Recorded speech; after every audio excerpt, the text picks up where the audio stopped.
Can you dive into some of those challenges that you faced, and if you've been able to find a success here or there, feel free to highlight that as well. Yeah, sure. So when we first started down this path, we knew that there were some code challenges involved with building mass timber at certain heights. And so, like I mentioned, Plat 15, I think, was one of Denver's first mass timber buildings. It's 5 stories. Um, and as you go up in height, it gets a little more challenging. So, for just a little bit of backstory, um, the uh, the 2021 International Building Code introduced mass timber as a building type for the first time in 3 different types of construction. So it's Type 4 heavy timber, and it's Type 4A, which is the tallest, Type 4B, which is kind of a mid-range, and then Type 4C, which is the shortest. And so that kind of breaks down to you can go up 18 stories in Type A, around 12 stories in Type B, and then 7 or 8 stories in Type C. And so as you increase in height, there were these regulations on how much of the CLT ceilings were allowed to be exposed, how much of the wood could be Mm. unprotected by, gypcrete or drywall. And that was all based on some older fire safety testing that had been done. And it was a very conservative kind of metric. So for example, if you wanted to build 18 stories in Type 4A, you are required to cover 100% of the wood. There can be no exposed wood in that Oh, structure wow. from a fire concern standpoint. And so in Type 4B, which is where we knew our project would end up at 12 stories, that limit was at 20%. So we were only allowed to expose 20% of those CLT ceilings and those wood columns and beams in the structure. And that is a big challenge for us Yeah, that's because, tough. yeah, it's a challenge on a number of fronts, but basically, overall, mass timber is more expensive than concrete or steel. It's just a more expensive material. Um, but there are ways that you can claw back, you know, that cost premium and bring it into a more competitive place with concrete and steel. And one of the places that you can do that is through finished materials. If you're building a concrete building and it's multifamily, chances are you're going to want to finish the ceilings with drywall. And if you're able to expose the mass timber, that's a big cost saver, is not having to cover up, Right. 80% of your ceiling with. Huge saver, I would imagine. Yeah, it's definitely a big deal, and it's also just, it defeats the purpose. The whole Yeah, point the of the this, aesthetic is lost.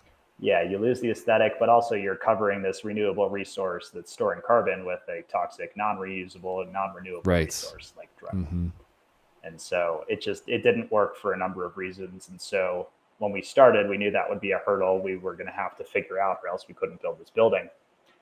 And so I think it was Greg Kingsley with KLNA, our structural engineer, who introduced me to a group of folks that they had written the 2021 International Building Codes. It was a group of incredibly smart architects and fire protection engineers and just building engineers and mass timber advocates. And I was connected with them. I was told that they were working on an amendment to the International Building Code that you should be able to expose 100% of the CLT in a Type 4B structure, which again was ours, up to 12 stories, based on some new fire safety testing that had been done that proved, without a shadow of a doubt, that mass timber performs at a superior level in a fire, comparable to concrete, and probably better than steel, more predictable than Mm. steel.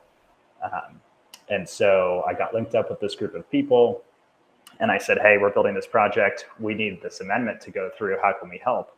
And they said, "Can you be in Pittsburgh in like 3 days?" And I said, "Sure." And so I Sure. got yeah, got on a plane and went to Pittsburgh and met up with these folks at the annual, or the International Code Council meeting, which is, I think it's on a 3-year cycle, but it's essentially this big meeting where they go through and they update the International Building Code with new amendments and new code language. And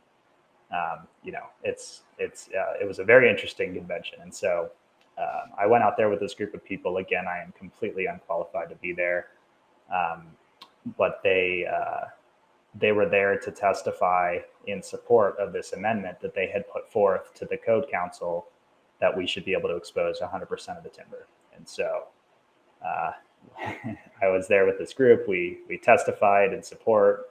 I think they kind of wanted my perspective from a developer as to why I cared about this at all, because again, I'm in a room of, engineers and fire experts and architects and, code specialists. And so I kind of spoke from my, passion behind mass timber and why I think it was important from a sustainability perspective, and why end users, would appreciate it, and why there's demand for it. And so we had to debate essentially against ready mix concrete and against gypcrete lobbyists, and all sorts of folks that wanted to, or are afraid rather, of mass timber, becoming a bigger piece of the market share in high-rise construction. And so in the end, the data, won, and this amendment was passed at the 2024 National Building Code level. So now in 2024 IBC, you are allowed to expose 100% of the CLT up to 12 stories. And so, that was a huge win. And we took that to the city of Denver, and Greg Kingsley went to basically Denver's version of the code update committee and said, hey, this just got approved in 2024 International Building Code. Can we bring this forth early? It's a big hurdle in the adoption of mass timber, and it's coming down the pipe, so we should just do it now. And luckily, the city of Denver is very supportive of mass timber, and it was approved unanimously. And so Denver became one of the first cities in the country to adopt this amendment early, ahead of the 2024 code update. And so essentially what that does is, if you're building, a building that is between 8 and 12 stories, now, instead of being limited to concrete, steel, and light steel, you are allowed to build with mass timber and expose 100% of the CLT. And so, it's a big game changer for any project in that height range.